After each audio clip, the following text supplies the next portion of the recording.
বিদেশে উদ্যোক্তা হিসেবে ব্যবসা প্রতিষ্ঠান গড়ে তোলার মাধ্যমে বিশ্বের কাছে দেশের ভাবমূর্তি উজ্জ্বল করছেন প্রবাসী বাংলাদেশিরা।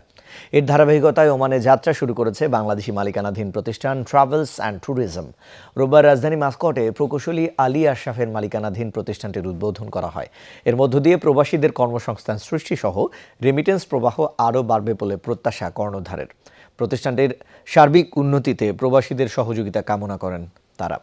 উদ্বোধনী অনুষ্ঠানে প্রধান অতিথি ছিলেন বিমান বাংলাদেশ ওমানের কান্ট্রি ম্যানেজার শরীফুল ইসলাম।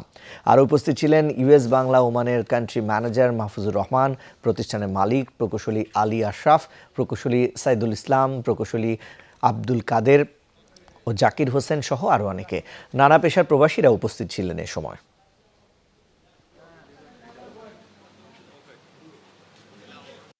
খুবই স্বল্প মূল্যে এখানে ট্রাভেল টিকিট পাবে, উমরা হজ বুকিং করতে পারবে, হোটেল বুকিং করতে পারবে, ভিসা সার্ভিস নিতে পারবে।